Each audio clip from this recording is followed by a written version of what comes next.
Madam ಅವರೇ ಹಾಗೂ ಈ ಶಾಲೆಯ ಎಲ್ಲ ಹಿರಿಯ ಶಿಕ್ಷಕರೇ ಹಾಗೂ ಈ ಶಾಲೆಯ ಎಲ್ಲ ಸಿಬ್ಬಂದಿ ವರ್ಗವೇ ಹಾಗೂ ನನ್ನ ನೆಚ್ಚಿನ ವಿದ್ಯಾರ್ಥಿನಿಯರೇ, ಅಗಸ್ತ್ಯ ಅಂತಾರಾಷ್ಟ್ರೀಯ ಪ್ರತಿಷ್ಠಾನ ವಿಜ್ಞಾನ ಕೇಂದ್ರ ಗುರುಮೆಟ್ಕಲ್ ಈ ವಿಜ್ಞಾನ ಕೇಂದ್ರದಿಂದ ಸಾಕಷ್ಟು ಶಾಲೆಗಳಿಗೆ ವಿಸಿಟ್ ಮಾಡಿ ಎಲ್ಲ ಶಾಲೆಗಳಲ್ಲಿ ವಿಶೇಷವಾಗಿ 8ನೇ ಮತ್ತು 7ನೇ ತರಗತಿ ವಿದ್ಯಾರ್ಥಿಗಳಿಗೆ ನಾವೀನ್ಯತೆ ಕೇಂದ್ರದ ಚಟುವಟಿಕೆಗಳು ಅಂದರೆ ಡಿಸೈನ್ ಥಿಂಕಿಂಗ್ ಚಟುವಟಿಕೆಗಳನ್ನು ಮಾಡಿಸ್ತಾ ಇದ್ದೀವಿ.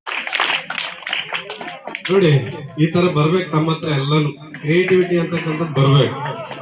Hello hello okay.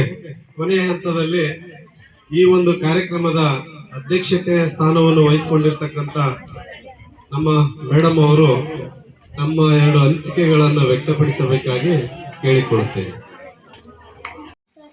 ವಿಜ್ಞಾನ ಆವಿಷ್ಕಾರ ಮೇಳದ ವೇದಿಕೆಯನ್ನು ಅಲಂಕರಿಸಿದಂತಹ ನನ್ನ ಎಲ್ಲ ಪ್ರೀತಿಯ ಸಹೋದ್ಯೋಗಿಗಳೇ ಹಾಗೂ ಈ ಒಂದು ಫೌಂಡೇಶನ್ನ ಸಂಯೋಜಕರಾಗಿರುವಂತಹ ನನ್ನ ಪ್ರೀತಿಯ ವಿದ್ಯಾರ್ಥಿ ಅಂತಲೂ ಕೂಡ ಹೇಳ್ಬೋದು ನಾಗೇಶ್ ಸರ್ ಅವರು, ಹಾಗೂ ಈ ಒಂದು ಸಮಾರಂಭದ ಕೇಂದ್ರ ಬಿಂದುಗಳಾಗಿರುವಂತಹ ನನ್ನ ಪ್ರೀತಿಯ ಮುದ್ದು ಮಕ್ಕಳು. ಈಗಾಗಲೇ ಎಲ್ಲ ಶಿಕ್ಷಕರು ಈ ವಿಜ್ಞಾನದ ಬಗ್ಗೆ ಸವಿಸ್ತಾರವಾಗಿ ಮಾತಾಡಿದರು. ನಾನು ಮೊದಲನೇದಾಗಿ ಈ ಸಂಯೋಜಕರಾಗಿರುವಂತಹ ನಾಗೇಶ್ ಸರ್ ಅವರ ಬಗ್ಗೆ ಒಂದು 2 ಮಾತುಗಳನ್ನು ಹೇಳಿ ನಾನು ಟಾಪಿಕ್ ಬರ್ತಿದ್ದೇನೆ. ಮೊದಲನೇದಾಗಿ ಅವರು ನನ್ನ ವಿದ್ಯಾರ್ಥಿ. ಯಾವ ವಿದ್ಯಾರ್ಥಿ ಅಂದರೆ ತೆಲುಗು ಮಾಧ್ಯಮದ ವಿದ್ಯಾರ್ಥಿ. ಇವೆಲ್ಲ ಆಶ್ಚರ್ಯ ಆಗಿರ್ಬೋದು. ಅವ್ರ ಬ್ಯಾಚಿನಲ್ಲಿ ಇರುವಂಥದ್ದು ಕೇವಲ 4 ವಿದ್ಯಾರ್ಥಿಗಳು. 3 ಜನ ಬಾಯ್ಸ್ ಇದ್ರು, ಒಬ್ಳು ಮಾತ್ರ ಹುಡುಗಿ ಇದ್ಲು. ಅವ್ರ ಕ್ಲಾಸಿಗೆ ನಾನು ಹೋಗ್ಬೇಕಾಗಿತ್ತು. ಅವ್ರಿಗೆ ಕನ್ನಡ ಕಲಿಸಿದ್ದು ಇವತ್ತು ಸಾರ್ಥಕ ಆಯಿತು ಏನೋ ಅನ್ಸುತ್ತೆ. ಯಾಕಂದ್ರೆ ನಿರರ್ಗಳವಾಗಿ ಮಾತಾಡಿದ್ರು ಕನ್ನಡದಲ್ಲಿ, ಓದಿದ್ದು ತೆಲುಗು ಮಾಧ್ಯಮದಲ್ಲಿ, ಈ ಭಾಷಣ ಮಾಡಿದ್ದೆ ಇದರಲ್ಲಿ ಕನ್ನಡವನ್ನು. ನಾನು ಬೆಳಗ್ಗೆಯಿಂದ ಸಾಯಂಕಾಲದವರೆಗೆ ನಾಗರಾಜ್ ಸರ್ ಅವರು ಕನ್ನಡದೊಳಗೆ ಮಾತಾಡಿದ್ರು ಕೂಡ, ನಾವು ಇಷ್ಟು ದಿವಸ ಎಲ್ಲ ರೀಕಾಲ್ ಮಾಡಿದ್ರು ಕೂಡ ಒಂದು ಪತ್ರ ಲೇಖನ ಸ್ವತಂತ್ರವಾಗಿ ವಾಕ್ಯಗಳನ್ನು ರಚಿಸಿ ನಮಗೆ ಬರ್ತಾ ಇಲ್ಲ. ಇದು ಒಂದು ವಿಷಾದದ ಸಂಗತಿ. ಇದಕ್ಕೊಂದು ಒಳ್ಳೆಯ ಉದಾಹರಣೆ ಅಂದ್ರೆ ನಾಗೇಶ್ ಸರ್ ಅಂತ. ಇಷ್ಟು ಕ್ಲಾಸ್ ಡಿಸಿಪ್ಲಿನ್ ಇರ್ತಿತ್ತು ಅವ್ರದ್ದು ಅಂದ್ರೆ 4 ವಿದ್ಯಾರ್ಥಿಗಳು, ಒಂದು ಚಿಕ್ಕದಾದಂತಹ ಕೋಣೆ, ಆ 4 ಜನನು 4 ದಿಕ್ಕುಗಳಿದ್ದಂಗೆ ಅಷ್ಟು ಬ್ರಿಲಿಯಂಟ್ ಇದ್ದು, ಕ್ಯೂರಿಯಾಸಿಟಿಯಿಂದ ಕಲಿಯುವಂತಹ ಒಂದು ಉತ್ಸಾಹ ಅವರಲ್ಲಿತ್ತು. ಎಲ್ಲರೂ ಗೌರ್ಮೆಂಟ್ ಸರ್ವೆಂಟೇ ಆಗಬೇಕು, ಏನೋ ಸಾಧನೆ ಇದು ಒಂದು ಅವ್ರ ಸಾಧನೆ. ಹೆಂಗ 4 ಜನ ಟೇಬಲ್ ಸುತ್ತ ಬಂದು ನಿಂದಿರ್ತಿದ್ರು. ಯಾವುದು ಏರುಪೇರಿಲ್ಲ ಅವ್ರ ಕಡೆ, ಏಜು ಪೇಜ್ ಇಲ್ಲ. ನಾನು ಹುಡುಗ, ನೀನು ಹುಡುಗಿ, ಒಂದೇ ಹುಡುಗಿ, ಸಿಂಗಲ್ ಹುಡುಗಿ ಆ ಕ್ಲಾಸ್ ರೂಮಲ್ಲಿ ಇರುವಂತದ್ದು. ಒಂದು ಕಂಪ್ಲೇಂಟ್ ಕೂಡ ನಮ್ಮ ಸ್ಟಾಫಿಗೆ ಬರ್ತಾ ಇರ್ಲಿಲ್ಲ. ಅಷ್ಟು ಡಿಸಿಪ್ಲಿನ್ ಆಗಿರುವಂತಹ ವಿದ್ಯಾರ್ಥಿಗಳು ಇವತ್ತೇನೋ ಒಂದು ಉತ್ತಮವಾದಂತಹ ಸ್ಥಾನದಲ್ಲಿದ್ದು ಮಕ್ಕಳಿಗೆ ಕಲಿಸುವಂತಹ ಗುರುಗಳಾಗಿರಕ ಮೂಲ ಕಾರಣ ಅಂದ್ರೆ ಅವರಲ್ಲಿರುವಂತಹ ಒಂದು ವ್ಯಕ್ತಿತ್ವ. ಅದು ಎಲ್ಲಿಂದ ರೂಪಿಸ್ಕೊಂಡ್ರು ಅಂತಂದ್ರೆ ನಿಮ್ಮ ಇರುವಾಗ್ಲೇನೆ ಶಿಕ್ಷಕರು ಹೇಳಿದಂಥದ್ದನ್ನ ಕೇಳುವಂತಹ ಅಭ್ಯಾಸ ಇತ್ತು. ಕ್ಯೂರಿಯಾಸಿಟಿ ಅವ್ರದ್ದು ಮಧ್ಯಾಹ್ನ ಇರ್ತಿತ್ತು. ನನ್ನ ಪಿರಿಯಡ್ ಕ್ಲಾಸಿಗೆ ಆಕ್ಚುಲಿ ಬೆಳಗಿನ ಅವಧಿಯಲ್ಲಿ ಇರ್ತಿರ್ಲಿಲ್ಲ. ಮಧ್ಯಾಹ್ನ 7th ಪೀರಿಯಡ್ ಇದ್ರು ಅಷ್ಟೇ ಕುತೂಹಲದಿಂದ ಕಲಿಯುವಂತ ಒಂದು ಹುಮ್ಮಸ್ಸು ಆ ವಿದ್ಯಾರ್ಥಿಗಳ ಮುಖದಲ್ಲಿ ನೋಡ್ತಾ ಇದ್ದೆ. ಇವತ್ತು ಅಂತ ವಿದ್ಯಾರ್ಥಿಗಳಿಗೆ ಕಲಿಸಿದೀನಿ ಅನ್ನುವಂತ ಒಂದು ತೃಪ್ತಿ ಕೂಡ ನನ್ನಲ್ಲಿದೆ. ನಾವು ಕ್ಲಾಸಿಗಿನ ಸ್ವಲ್ಪ ಒಂದು 2 ನಿಮಿಷ ಬರ್ತಾ ಇರ್ತೀವಿ, ಬೆಲ್ಲ ಆದ ತಕ್ಷಣ 10ನೇ ಕ್ಲಾಸಿನ ವಿದ್ಯಾರ್ಥಿಗಳು ಏನ್ ಮಾಡಿರ್ತೀರಿ, ಓಡೋಗ್ಬಿಡ್ತೀರಿ. ಅಥವಾ ಓಡೋಗ್ರಿಗೆ ಕಲಿಸುವಂಥದ್ದು ಹೇಗೆ? ನಿನ್ನೆ ಬೆಳಗಿರುವಂತಹ ಸ್ಟ್ರೆಂತ್ ರೀಡಿಂಗ್ ಕ್ಲಾಸ್ನೊಳಗೆ ಇರ್ಲಿಲ್ಲ. ನಾನು ಕೌಂಟ್ ಮಾಡ್ಕೊಂಡು ಹೋಗಿದ್ದು, ಮತ್ತೆ ಯಾರ್ಯಾರು ಹೋಗಿರಿ ಅನ್ನುವಂಥದ್ದನ್ನ ಕೂಡ ಮೆನ್ಷನ್ ಮಾಡ್ಕೊಂಡಿದ್ದೀನಿ. ಅಂದ್ರೆ ಹೇಳುವಂತಹ ತಾತ್ಪರ್ಯ ಇಷ್ಟೇ, ನಾವು ಈ ಒಂದು ಹಂತದಲ್ಲಿ ಕಲ್ತಿದ್ದೆ ಆದ್ರೆ ನಮ್ಮ ಜೀವನವನ್ನ ಯಾವ ರೀತಿಯಿಂದಲಾದ್ರೂ ಕೂಡ ಬದಲಾಯಿಸಿಕೊಳ್ಳಬಹುದು ಅನ್ನುವಂಥದ್ದಕ್ಕೆ ಒಂದು ಒಳ್ಳೆಯ ಉದಾಹರಣೆ ಅಂದ್ರೆ ನಿಮ್ಗೆಲ್ಲ ಕಲಿಸಿದಂತ ನಾಗೇಶ್ ಸರ್. ಇವರು 8ನೇ ತರಗತಿಯ ಮಕ್ಕಳನ್ನ ಆಯ್ಕೆ ಮಾಡ್ಕೊಂಡು ನನ್ಗೆ ಹೇಳಿದ್ರು, ಮೇಡಮ್ ನಾನು ಅಗಸ್ತ್ಯ ಫೌಂಡೇಶನ್ ನಿಂದ ಬಂದಿದ್ದೀನಿ, ನಾನು ಪ್ರತಿ ವಾರ ಕ್ಲಾಸ್ ತಗೊಂತೀನಿ. ಏನ್ ಕ್ಲಾಸ್ ತಗೊಂತಾರಪ್ಪ, ಇದ್ದವ್ರಿಗೆ ಇಲ್ಲಿ ಕ್ಲಾಸ್ ಸಿಗ್ತಾ ಇಲ್ಲ, ಮತ್ತೆ ಇವರೊಬ್ರು ಹೊಸದಾಗಿ ಎಲ್ಲಿ ಬಂದು ಸೇರ್ಕೊಂಡ್ರು ಅನ್ನುವಂಥದ್ದು ನನಗೆ ಮೊದಲಿಗಿತ್ತು. ಅವರು ಬಂದು ಕ್ಲಾಸ್ ಮಾಡಿದ ನಂತರ ಒಂದು ಫಾರ್ಮೆಟ್ ತರ್ತಿದ್ರು ನನ್ನ ಕಡೆ ಸೈನ್ ಮಾಡಿಸ್ಕೊಳಕ. ನಿಮ್ಮೊಂದು ಒಪಿನಿಯನ್ ಎಲ್ಲ ಅಲ್ಲಿ ಬರೆದಿರ್ತಿದ್ರಿ. ಡಿಸೈನ್ ಥಿಂಕಿಂಗ್ ಮಾಡಿದ್ವಿ. ನನಗೂ ಅವ್ರ ಕ್ಲಾಸ್ ಅಬ್ಸರ್ವ್ ಮಾಡೋದಾಗ್ಲಿಲ್ಲ. ಏನಿದು ಡಿಸೈನ್ ಥಿಂಕಿಂಗ್ ಮಾಡ್ತಾರಂತ ತಿಳ್ಕೊಂಡು ನಾನೇ ನಿಮಗ್ ಪ್ರಶ್ನೆ ಮಾಡ್ಲಿಲ್ಲ. ನಾನು ಕೂಡ ಯಾರನ್ನ ಪ್ರಶ್ನೆ ಮಾಡ್ತಾ ಇದ್ದೆ, ಸರ್ ಅವರನ್ನೇ ಪ್ರಶ್ನೆ ಮಾಡ್ತಾ ಇದ್ದೆ. ಮಾಡಿಲ್ಲ ಮೇಡಮ್, ಈ ಕ್ಲಾಸ್ ಮಾಡಿದ್ದೀನಿ, ಈ ಕ್ಲಾಸ್ ಮಾಡಿ ಮೊನ್ನೆ ಯಾವಾಗ ಮಾಡೆಲ್ಗಳನ್ನ ನಿಮಗೆ ಪ್ರಿಪೇರ್ ಮಾಡ್ಲಿಕ್ಕೆ ಕ್ಲಾಸ್ ತಂಡಗಳನ್ನಾಗಿ ರಚನೆ ಮಾಡಿ ಮಾಡೆಲ್ ಪ್ರಿಪೇರ್ ಮಾಡುವಾಗ ನಾನು ಕ್ಲಾಸ್ ವಿಸಿಟ್ ಮಾಡಿದೆ. ಒಂಥರ ನನಗೂ ಖುಷಿ ಅನಿಸಿತು. ಇಂಥ ಒಂದು ಒಳ್ಳೆಯ ವಿಚಾರಗಳನ್ನು, ಆವಿಷ್ಕಾರದ ಮನೋಭಾವನೆಗಳನ್ನು ಮಕ್ಕಳಲ್ಲಿ ಮೂಡಿಸ್ಲಿಕ್ಕೆ ಸತತ ಒಂದು ಪ್ರಯತ್ನವನ್ನ ಮಾಡ್ತಾ ಇದ್ದಾರೆ ಅನ್ನುವಂಥದ್ದು. ನಾವು ಬೋಧನೆ ಮಾಡೋದರ ಜೊತೆಗೆ ವಿಜ್ಞಾನ ಶಿಕ್ಷಕರನ್ನು ಹೇಳ್ತಾರ. ಅವ್ರು ಎದಕ್ಕೆ ಹೇಳ್ತಾರ? ನಿಮ್ಮಲ್ಲಿ ಅಂಕಗಳನ್ನ ಯಾವ ರೀತಿ ಗಳಿಸಬೇಕು ಅನ್ನುವಂಥ ಉದ್ದೇಶದಿಂದ ಅವ್ರು ಪಾಠ ಮಾಡ್ತಾರೆ. ಇಲ್ಲಿ ಇವರು ಎದಕ್ಕೆ ಪಾಠ ಮಾಡ್ಲಿಕ್ಕೆ ಬಂದಿದ್ದಾರೆ?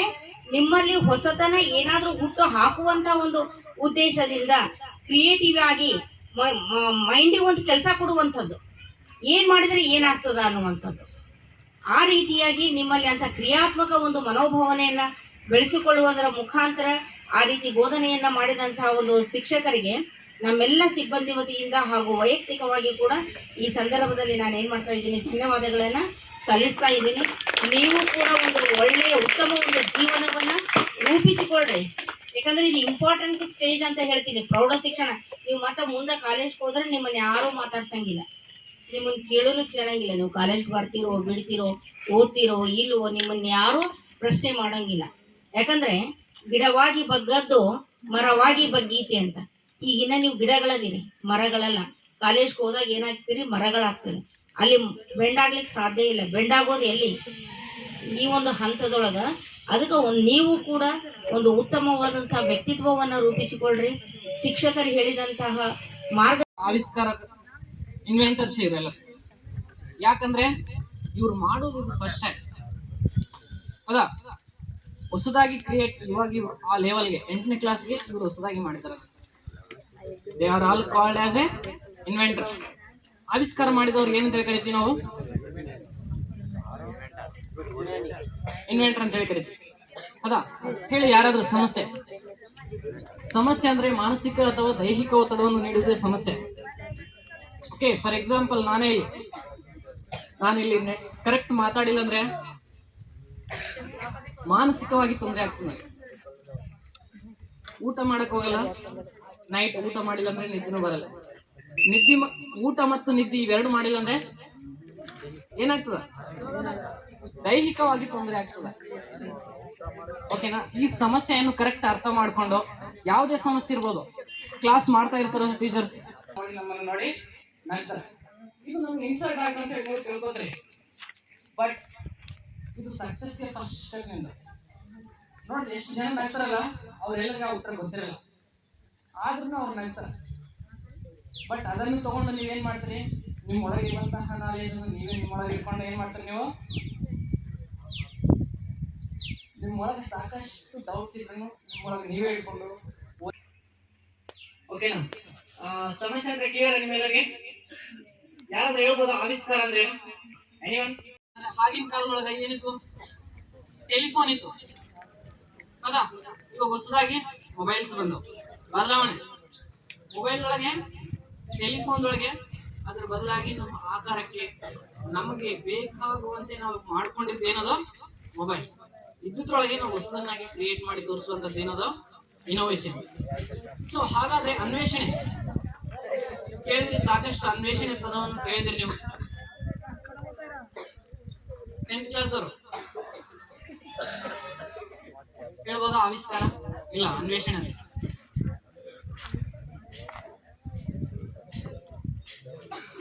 ಸಮುದ್ರದಲ್ಲಿ ಸಾಕಷ್ಟು ಜಲಚರ ಪ್ರಾಣಿಗಳು ಅದಾವ ಇಲ್ಲ? ಎಲ್ಲದ್ರ ಹೆಸರು ಗೊತ್ತದ ನಮ್ಗ? ಗೊತ್ತದ? ಗೊತ್ತಿಲ್ಲ. ನಾವೇ ಅದನ್ನು ಇದ್ದನ್ನು ಆಲ್ರೆಡಿ ಭೂಮಿದೊಳಗೆ ಇರ್ತದ, ಅದನ್ನು ನಾವು ಹುಡುಕಾಡಿ ತೋರಿಸ್ಕೊಡ್ತೀವಲ್ಲ, ಅದಕ್ಕೊಂದು ಹೆಸರು ಕೊಡ್ತೀವಲ್ಲ, ಅದೇ ಅನ್ವೇಷಣೆ. ಜಲಮಾರ್ಗವನ್ನು ಕಂಡಿಡಿದವ್ರು ಯಾರು? ಮೊದಲು ಇರ್ಲಿಲ್ಲ ಜಲಮಾರ್ಗ. ಅಮೆರಿಕವನ್ನು ಕಂಡಿಡಿದವರು ಇದ್ದನ್ನು ಕಂಡಿಡಿದು ತೋರಿಸಿದ್ರು. ಓಕೆನಾ? ಮ್ಯಾಗ್ನೆಟ್ ಕಂಡಿಡಿದವ್ರು ಯಾರು? ನೋಡಿ, ಪ್ರತಿಯೊಂದು ಪ್ರಶ್ನೆದೊಳಗೆ ಉತ್ತರ ಇರ್ತದೆ ಅಂತೇಳಿ ಸಾಕಷ್ಟು ಶಿಕ್ಷಕರು ಹೇಳುವಾಗ ನೀವು ಕೇಳಿದ್ರಿ. ಪ್ರಶ್ನೆಗಳಿಗೆ ಉತ್ತರ ಅದು. ಮ್ಯಾಗ್ನೆಟ್ ಕಂಡಿಡಿದವ್ರು ಯಾರು?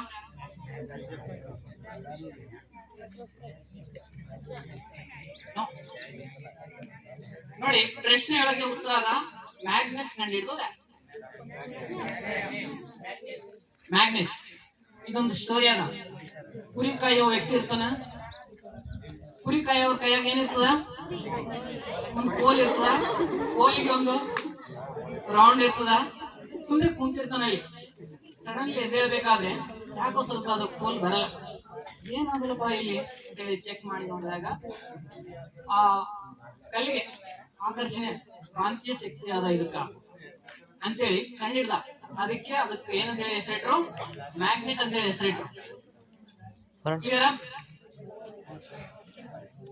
ಓಕೆ, ಹೊಸದಾಗಿ ನಮ್ಮ 8ನೇ ತರಗತಿ ವಿದ್ಯಾರ್ಥಿಗಳು ಆವಿಷ್ಕಾರ ಸಾಕಷ್ಟು ಮಾದರಿಗಳನ್ನು ಮಾಡಿದ್ದಾರೆ ಅವರು. ಓಕೆ, ಅವ್ರಿಗೆಲ್ಲರಿಗೆ ನಿಮ್ಮ ಕಡೆಯಿಂದ ಥ್ಯಾಂಕ್ಸ್ ಹೇಳ್ತೀನಿ ಎಸ್ಪೆಷಲಿ. ಓಕೆ, ನಮ್ಮ ನೆಚ್ಚಿನ ಗುರುಗಳಾದಂತಹ ಹೇಮಲತಾ ಮೇಡಮ್ ಅವರ ಸ್ಟೂಡೆಂಟ್ ನಾನು. ಅವರ ಮಾರ್ಗದರ್ಶನದಿಂದ ಈವರೆಗೆ ನಂದು MSc B.Ed ಮುಗಿದ. ಪ್ರಥಮ ಬಾರಿಗೆ ನಮ್ಮ ಗುರುಮಿಟ್ಕಲ್ ತಾಲೂಕಿಗೆ ಒಂದು ಮಿನಿ ಸೈನ್ಸ್ ಸೆಂಟರ್ ಕೋಆರ್ಡಿನೇಟರ್ ಆಗಿ ನಾನು ಆಯ್ಕೆ ಆಗಿದ್ದೀನಿ. ಈ ಸೈನ್ಸ್ ಸೆಂಟರ್ ಸ್ಟಾರ್ಟ್ ಆಗಿ 2 ವರ್ಷ ಆಯಿತು. 2 ವರ್ಷದಿಂದ ಕಾರ್ಯನಿರ್ವಹಿಸ್ತಾ ಇದ್ದೀನಿ ನಾನು ಅದ್ರೊಳಗೆ. ಲಾಸ್ಟ್ ಇಯರ್ ಸೈನ್ಸ್ ಆಕ್ಟಿವಿಟೀಸ್ ಮಾಡಿಸಿದೆ. ಸೈನ್ಸ್ ಸಿಲೆಬಸ್ಗೆ ತಕ್ಕಂತೆ ಅದ್ರೊಳಗೆ ಅದಲ್ಲ, ಕೆಮಿಕಲ್ ರಿಯಾಕ್ಷನ್ ಆಗಿರ್ಬೋದು, ಸಾಕಷ್ಟು ಸಿಲೆಬಸ್ ಇರುವಂತಹ ಚಟುವಟಿಕೆಗಳನ್ನು ಮಾಡಿಸಿದ್ದೆ ನಾನು. ಮಾಡಿಸುವಾಗ ಸಮ್ಮರ್ ಆಗಿ ಮಿಲಿಟರಿ ಕ್ಯಾಂಪ್ ಒಳಗೂ ನಮ್ಮ ಸೈನ್ಸ್ ಸೆಂಟರ್ ಕ್ಲಾಸ್ಗಳು ನಡೀತಾವೆ. ಆ ಕ್ಲಾಸ್ಗಳಲ್ಲಿ EVL ಆಕ್ಟಿವಿಟೀಸ್ ಅಂತ ಹೇಳಿ ಬಂದಿದ್ದು, ಇಂಜಿನಿಯರಿಂಗ್, ರೇಸಿಂಗ್. ಓಕೆ, ನನ್ನ ಉದ್ದೇಶ ಇಷ್ಟೇ, 8ನೇ ತರಗತಿಯಲ್ಲಿ ಅವ್ರಿಗೆ ಸ್ಟಾರ್ಟ್ ಮಾಡಿ ಬಿಡ್ಲತ್ತೀನಿ ಸೃಜನಶೀಲತೆ, ಕ್ರಿಯೇಟಿವಿಟಿ ಬೆಳೆಸಿ ಬಿಡ್ಲತ್ತೀನಿ. 9ನೇ ತರಗತಿ 10ನೇ ಕ್ಲಾಸಲ್ಲಿ ಒಂದ್ಸಲ ಸ್ಟಾರ್ಟ್ ಆದ್ರೆ ಸಾಕು, ಆಟೋಮೆಟಿಕ್ ಆಗಿ ಅವ್ರ ಯೋಚನೆ ಒಳಗ ದಿನನಿತ್ಯ ಜೀವನದಲ್ಲಿ ಸಾಕಷ್ಟು ಮುಂದೆ ಇನ್ನ ಆವಿಷ್ಕಾರನೂ ಮಾಡ್ಬೋದು, ಅವರು ಅನ್ವೇಷಣೆನೂ ಮಾಡ್ಬೋದು, ಆವಿಷ್ಕಾರದಲ್ಲಿನೂ ಮಾಡ್ಬೋದು, ಏನಾದ್ರೂ ಮಾಡ್ಬೋದು. ಓಕೆನಾ? ನಮ್ಮ ತರಗತಿಗೆ ತಕ್ಕಂತೆ ಎಲ್ಲಾ ವಿಷಯಗಳನ್ನು ಓದುತ್ತಾ ಫ್ರೀ ಇರುವಂತಹ ಸಮಯದಲ್ಲಿ ಯೋಚನೆ ಮಾಡಿ ನಾವು ಬೇಕಾದದನ್ನು ಮಾಡ್ಬೋದು. ಓಕೆನಾ? ಇನ್ನೊಂದು ನಂದು ರಿಕ್ವೆಸ್ಟ್ ಎಲ್ಲರಿಗೆ, ಸಮಸ್ಯೆಗೆ ಯಾರು ಒಳಗಾಗ್ಬೇಡ್ರಿ. ಏನು ಸಮಸ್ಯೆ ಅಂದ್ರೆ ಮಾನಸಿಕ ಅಥವಾ ದೈಹಿಕ ಒತ್ತಡ. ಯಾವುದೇ ಪ್ರಶ್ನೆ ಬರ್ಲಿ ಅವಾಗ ಕೇಳಬಿಡಿ. ಪ್ರಶ್ನೆ ನಿಮ್ಮೊಳಗೆ ಇಟ್ಕೊಂಡ್ರೆ ಏನಾಗ್ತದೆ, ಅದು ದೈಹಿಕವಾಗಿ ಒತ್ತಡ ಆಗಿ ನಮ್ಮ ಆರೋಗ್ಯಕ್ಕೂ ತೊಂದರೆ ಆಗ್ತದೆ. ನಮ್ಮ ಮೈಂಡ್ ಪ್ರೆಷರ್ ಜಾಸ್ತಿ ಜನ BP ಬರ್ಲತ್ತದ. ಯಾಕೆ ಬರ್ಲತ್ತದ? ಟೆನ್ಷನ್ಸ್ ಜಾಸ್ತಿ. ಅಂದ್ರೆ ಇವಾಗ ಯಾರಿಗೊಬ್ಬರಿಗೆ ಜಗಳ ಆಡ್ತಾ ಇರ್ತಾರ, ಏನು ಬೈಯುವಂತದ್ದು ಸ್ಥಿತಿ ಇರ್ತದೆ, ಬಟ್ ಅವ್ರು ಬೇರೆ ಅವರೊಳಗೆ ಥಿಂಕ್ ಮಾಡ್ತಾ ಇರ್ತಾರೆ, ಏನು ಇದು ಮಾಡ್ಬೇಕಾಗಿತ್ತು ನಾನು ಮಾಡಿಲ್ಲ, ಹೊಡಿಬೇಕಾಗಿತ್ತು ನಾನು ಹೊಡಿಲಿಲ್ಲ, ಹೊಡಿಬೇಕನ್ನಿಸ್ತದ ಹೊಡಿರಿ, ಇಲ್ಲ ಸುಮ್ಮನೆ. ಹಂಗಂದ್ರೆ ಎಲ್ಲರಿಗೂ ಹೊಡೆಯಕ್ಕೆ ಹೋಗ್ಬೇಡ್ರಿ. ಜಸ್ಟ್ ನೀವು ಒಳಗಿರುವಂತಹ ಡೌಟ್ ಕ್ಲಿಯರ್ ಮಾಡ್ಕೊಳ್ಳಿ. ಓಕೆ, ಇಷ್ಟೇ ನನ್ನ ಚಿಕ್ಕ ಎಕ್ಸ್ಪೀರಿಯನ್ಸ್. Thank you. ನನ್ನ ಹತ್ರ ಇದೆ. ಇಲ್ಲಿ 8ನೇ ತರಗತಿ ಮಕ್ಕಳಲ್ಲಿ ಆ ಕ್ರಿಯೇಟಿವಿಟಿ ಜಾಸ್ತಿ ಇರೋದ್ರಿಂದ ಅದೇ ಮಕ್ಕಳನ್ನ ಜಾಸ್ತಿ ಪ್ರಮಾಣದಲ್ಲಿ ಈ ಒಂದು ಕ್ರಿಯೇಟಿವಿಟಿಗೆ ಬಳಸ್ಕೊಂಡಿರ್ಬೇಕು ಅನ್ನೋ ಅನಿಸ್ತಾ ಇದೆ. ಸೈಂಟಿಸ್ಟ್ಗಳು ಆಗ್ತಾರೆ ಇದರಲ್ಲಿ ಇರ್ತಕ್ಕಂಥವ್ರು, ಅವ್ರ ಮೈಂಡ್ ಸೆಟ್ ಆಗಿದೆ. ಬಟ್ ಆ ಕ್ರಿಯೇಟಿವಿಟಿ ಆ ಮಕ್ಕಳಲ್ಲಿ ಇವಾಗ್ಲಿಂತಾನೆ ಬರ್ತಾ ಇದೆ. ಅದನ್ನ ಇಂಥ ಒಂದು ಚಟುವಟಿಕೆಗಳು ಮಾಡೋದ್ರಿಂದ ಇನ್ನು ಮುಂದಿನ ದಿನಗಳಲ್ಲಿ ಬರುತ್ತದೆ ಅಂತಕ್ಕಂಥ ಮಾತನ್ನು ಹೇಳ್ತಾ ನಾನು 2 ಮಾತುಗಳನ್ನು ಮುಗಿಸುತ್ತೇನೆ. ಜೈ ಹಿಂದ್, ಜೈ ಕರ್ನಾಟಕ. ವಿಂಡ್ಮಿಲ್ ಅಂತ ಈಗೀಗ ಕರೆಂಟ್ ಅನ್ನು ಕಲ್ಲಿದ್ದಲಿಂದ ತಯಾರು ಮಾಡುವುದರಿಂದ ಏರ್ ಪೊಲ್ಯೂಷನ್ ಆಗ್ತಿದೆ. ಅದಕ್ಕೋಸ್ಕರ ಇದನ್ನು ತಯಾರು ಮಾಡಿದ್ದಾರೆ. ಇದು ಗಾಳಿಗೆ ತಿರುಗಿ ಲೈಟ್ ಅನ್ನು ಗ್ಲೋ ಮಾಡ್ತದೆ, ಕರೆಂಟ್ ಅನ್ನು ಕೂಡ ಉತ್ಪತ್ತಿ ಮಾಡ್ತದೆ. 8ನೇ ತರಗತಿಯಲ್ಲಿ ಓದುತ್ತಿದ್ದೇನೆ. ಸ್ವಯಂ ಚಲನೆಯಲ್ಲಿರುವ ಉಚಿತ ಶಕ್ತಿ ಫ್ಯಾನ್. ವಿದ್ಯುತ್ ಇಲ್ಲ ಅಂದ್ರೆ ಏನು, ನಾವು ಫ್ಯಾನ್ ಮಾಡಬಹುದಂತ. ಇದು ಹಳ್ಳಿಗಳಲ್ಲಿ ಮತ್ತೆ ಹೊಲಗದ್ದೆದಲ್ಲಿ ಉಪಯೋಗ ಮಾಡ್ತಾರೆ. ಇದು ಸಿಟಿಗಳಲ್ಲಿ ಅಂದ್ರೆ ಫ್ಯಾನ್ ತಗೊಂತಾರೆ, ಹಳ್ಳಿಗಳಂದ್ರೆ ಫ್ಯಾನ್ ಇಲ್ಲ ಅಂದ್ರೆ ನಾವು ಈ ತರ ಮಾಡಬಹುದಂತ. ಗುರು ವಿಷ್ಣು ಗುರುದೇವ ಮಹೇಶ್ವರ ಗುರು ಸಾಕ್ಷಾತ್ ಪರಬ್ರಹ್ಮ ತಸ್ಮೈ ಶ್ರೀ ಗುರುವೇ ನಮಃ ಎಂದು ನಮಗೆ ವಿದ್ಯೆ ಕಲಿಸಿದ ಗುರುಗಳನ್ನು ನೆನೆಸುತ್ತಾ ನನಗೆ ನೀಡಿರುವಂತಹ ಪ್ರಾಜೆಕ್ಟ್ ವರ್ಕ್ನ ಬಗ್ಗೆ ಒಂದೆರಡು ಮಾತನಾಡಲು ಬಯಸುತ್ತೇನೆ. ಮೊದಲನೇದಾಗಿ ನಮ್ಮ ತಂಡದ ಹೆಸರು, ನಮ್ಮ ದೇಶಕ್ಕೆ ನಮ್ಮ ದೇಶದಲ್ಲಿ ಮೊಟ್ಟ ಮೊದಲು ರಾಕೆಟ್ ಅನ್ನು ಕಂಡಿರತಕ್ಕಂತ ಡಾಕ್ಟರ್ APJ ಅಬ್ದುಲ್ ಕಲಾಂ ಅವರ ತಂಡದ ಹೆಸರನ್ನು ನಾವು ನಮ್ಮ ತಂಡಕ್ಕೆ ಸೇರಿಸಿಕೊಂಡಿದ್ದೇವೆ. ನಮ್ಮ ತಂಡಕ್ಕೆ ಇರುವ ಪ್ರಾಜೆಕ್ಟ್ ವರ್ಕ್ ಏನೆಂದರೆ how to make a helicopter from used bottle. ಅಂದ್ರೆ ಬಳಸಿದ ಬಾಟಲಿನಿಂದ ಹೆಲಿಕಾಪ್ಟರ್ ಅನ್ನು ಹೇಗೆ ತಯಾರಿಸುವುದು. ನಿಮ್ಗೆ ಗೊತ್ತಿರಬಹುದು, ಕೆಲವು ಬಾಟಲ್ಗಳು ಇದೇ ರೀತಿಯಾಗಿ ಹಲವಾರು ವಸ್ತುಗಳನ್ನು ಅವು ಯೂಸ್ ಇಲ್ಲ ಅಂತೇಳಿ ಬಿಸಾಕುತ್ತೇವೆ. ಆದ್ರೂ ಅದರಿಂದೂ ಸಹ ನಮಗೆ ಒಂದು ಯೂಸ್ ಇರತಕ್ಕಂಥದ್ದು. ಅದೇ ರೀತಿಯಾಗಿ ನಮಗೆ ಈ ಬಾಟಲು ಯಾವುದೇ ರೀತಿಯಾಗಿ ಕೆಲಸಕ್ಕೆ ಬರಲ್ಲ. ಅಂತಂದ್ರು ನಾವು ಅದನ್ನು ತೆಗೆದುಕೊಂಡು ನಾವು ಇಲ್ಲಿ ಹೆಲಿಕಾಪ್ಟರ್ ಅನ್ನು ಮಾಡಿದ್ದೇವೆ. ಇಲ್ಲಿ ಎಲ್ಲರಿಗೆ ತಿಳಿದಿರುವಂತೆ ಕಸವು ರಸದಂತೆ ಆಗುತ್ತದೆ ಎಂಬುವ ರೀತಿಯಲ್ಲಿ ನಮಗೆ ಏನು ಉಪಯೋಗವಿಲ್ಲದ ಇಂತಹ ವಸ್ತುಗಳು ನಮಗೆ ಅತ್ಯಂತ ಉಪಯುಕ್ತವಾದ ವಸ್ತುಗಳಾಗಿ ಮಾರ್ಪಡುತ್ತವೆ ಎಂದು ಹೇಳಬಹುದು. ಈ ಮಾದರಿಯ ಮುಖ್ಯ ಉದ್ದೇಶಗಳೆಂದರೆ ಮಕ್ಕಳಲ್ಲಿ ಕ್ರಿಯೇಟಿವಿಟಿ ಅಥವಾ ಸೃಜನಶೀಲತೆ, ಗಣಿತ ಮತ್ತು ವಿಜ್ಞಾನದ ಜ್ಞಾನವನ್ನು ನೀಡಬೇಕೆಂಬುವಂಥದ್ದು ಉದ್ದೇಶ. ಇದೇ ರೀತಿಯಾಗಿ ಚಿಕ್ಕ ಮಕ್ಕಳು ಸಹ ಇದನ್ನು ಉಪಯೋಗಗೊಂಡು ಅವರು ಸಹ ಆಟ ಆಡ್ಕೊಳ್ಳಬಹುದು. ಧನ್ಯವಾದಗಳು.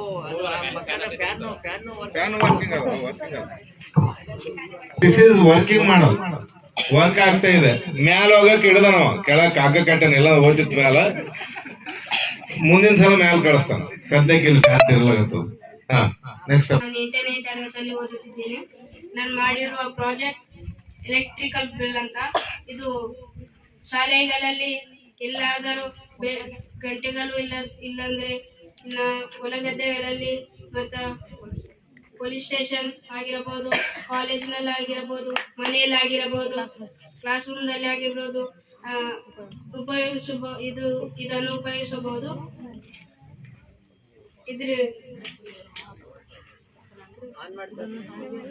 ಕಾಲಿಂಗ್ ಬೆಲ್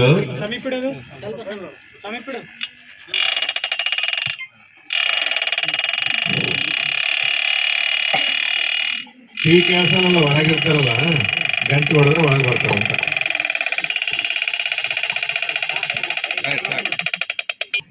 ನಾನು ಮಾಡಿದ ಪ್ರಾಜೆಕ್ಟ್ ಮನೆಯಲ್ಲಿ ವಿದ್ಯುತ್ ಆಟಿಕೆ ಕಾರು. ಇದರಿಂದ ಪೆಟ್ರೋಲ್ ಅನ್ನು ಉಳಿತಾಯ ಮಾಡಬಹುದು. ಪೆಟ್ರೋಲ್ ಇಲ್ಲದೆ ವಾಹನವನ್ನು ಚಲಿಸಬಹುದು.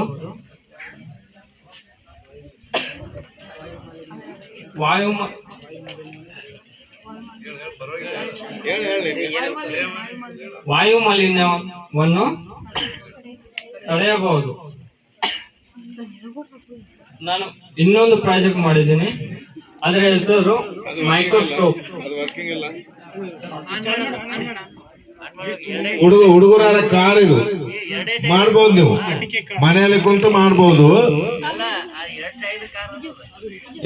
ಇನ್ನ 2 ಟೈರ್ ಕುಡಿಸಿಲ್ಲ, ಕುಂತ್ರೆ ಹೋಗ್ತದ ಅದು. ಆ ಹಿಂದಿನ ಟೈರ್ ಪಂಕ್ಚರ್ ಆಗ್ಯಾವದಕ್ಕೆ ಮುಂದಕ್ಕೆ ಹೋಗೋದು. ನಾನು ಇನ್ನೊಂದು ಪ್ರಾಜೆಕ್ಟ್ ಮಾಡಿದ್ದೀನಿ, ಅದರ ಹೆಸರು